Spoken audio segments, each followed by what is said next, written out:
Viewers வணக்கம். நீங்கள் பார்த்து கொண்டிருப்பது சமையல்குறிப்பு.com இன் சுவையோ சுவை.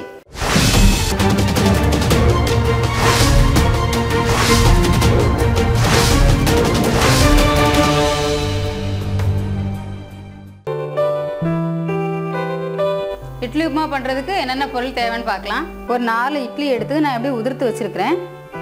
இது ஒருத்தர் சாப்பிட்றதுக்கான அளவு. இந்த மாதிரி நல்லா உதிர்த்து வச்சுக்கோங்க.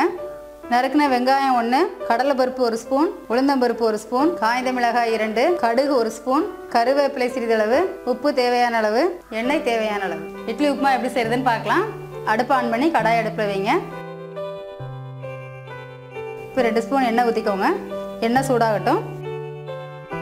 எண்ணெய் சூடாகிடுச்சு. இப்போ கடுகு போட்டு தாளிங்க.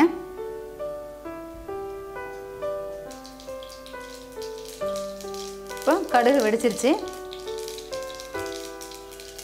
கொஞ்சம் உளுந்தம்பருப்பு போட்டு தாளிக்கலாம்.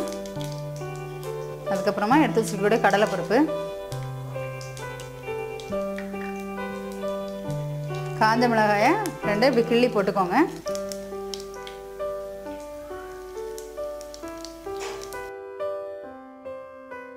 கடுகு உளுந்தம்பருப்பு போட்டு தாளிச்சாச்சு. நறுக்கி வச்சுக்கூட வெங்காயத்தை அதில் போட்டு நல்லா வதக்குங்க.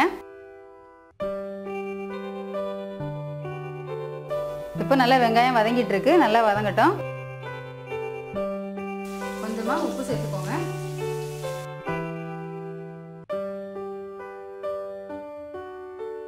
கொஞ்சம் கருவேப்பிலையும் போட்டுக்கலாம்.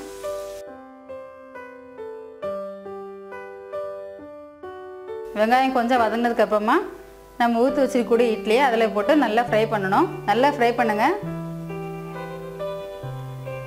இந்த இட்லி உப்புமாவில் நம்ம கடலைப்பருப்பு உளுந்தம்பருப்பு எல்லாமே போட்டுறதுனால இட்லி உப்புமா நல்லா டேஸ்ட்டாக இருக்கும். வீட்டில் செஞ்சு பாருங்கள். இப்போ இட்லி உப்புமா ரெடி ஆகிடுச்சு. இது ரொம்ப ஈஸியான ரெசிபி. இது உங்களுக்கு பிடிச்சிருந்ததுன்னா லைக் பண்ணுங்கள் அண்ட் உங்கள் ஃப்ரெண்ட்ஸுங்களுக்கு ஷேர் பண்ணுங்கள்.